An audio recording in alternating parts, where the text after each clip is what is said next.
ನೀವೇನಾದ್ರೂ ಬೆಳಗಿನ ಬ್ರೇಕ್‌ಫಾಸ್ಟ್‌ಗೆ ಏನಪ್ಪಾ ಮಾಡೋದು ಅಂತ ಯೋಚನೆ ಮಾಡ್ತಾ ಇದ್ರೆ, ಈ ಇನ್‌ಸ್ಟಂಟ್ ಬನ್ಸಿ ರವೆ ಇಡ್ಲಿನ ಟ್ರೈ ಮಾಡಿ. ಹೇಗ್ ಮಾಡೋದು ಅಂತ ನೋಡೋಣ.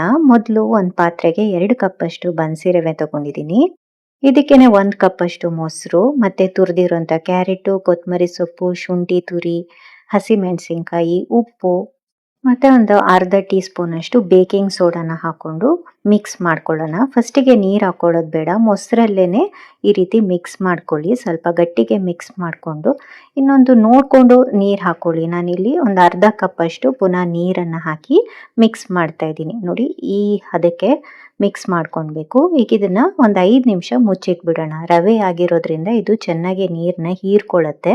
ಈಗ ಇದಕ್ಕೆ ಸಾಸಿವೆ, ಕಡಲೆಬೇಳೆ ಒಗ್ಗರಣೆನ ಹಾಕಿ ಮಿಕ್ಸ್ ಮಾಡ್ತಾ ಇದ್ದೀನಿ.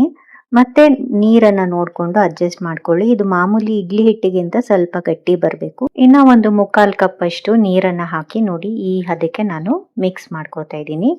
ಈಗ ಇಡ್ಲಿ ತಟ್ಟೆಗೆಲ್ಲ ನಾನು ಎಣ್ಣೆನ ಹಚ್ಕೊಂಡು ತುಪ್ಪದಲ್ಲಿ ಕರೆದಿರುವಂತ ಗೋಡಂಬಿನ ಹಾಕಿ ಅದ್ರ ಮೇಲೆ ಈ ಇಡ್ಲಿ ಹಿಟ್ಟನ್ನ ಹಾಕೋತಾ ಇದ್ದೀನಿ. ರವೆ ಇಡ್ಲಿ ಅಂದ್ರೆ ಮೇಲ್ಗಡೆ ಒಂದು ಗೋಡಂಬಿ ಇದ್ರೆ ಚೆನ್ನಾಗ್ ಅನ್ಸತ್ತೆ. ಈಗ ಇದನ್ನ ಒಂದು 10 ನಿಮಿಷ ಸ್ಟೀಮಲ್ಲಿ ಬೇಯಿಸ್ಕೊಂಡ್ಬಿಡೋಣ. ಈಗ ಇಡ್ಲಿ ಎಲ್ಲ ಚೆನ್ನಾಗಿ ಬೆಂದಿದೆ ನೋಡಿ. ಒಂದು ಶಾರ್ಪ್ ಆಗಿರೋ ಸ್ಪೂನು, ಚಾಕುನು ಈ ರೀತಿ ಇಟ್ರೆ ಸ್ಪೂನ್ಗೆಲ್ಲ ಅಂಟ್ತಾ ಇಲ್ಲ.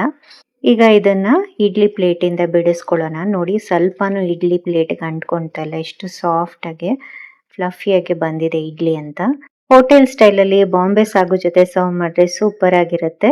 ರೆಸಿಪಿ ಇಷ್ಟ ಆಗಿದ್ರೆ ಲೈಕ್ ಮಾಡಿ, ಫಾಲೋ ಮಾಡಿ ಆಯ್ತಾ. Thank you. ಮತ್ತೆ ಸಿಗ್ತೀನಿ.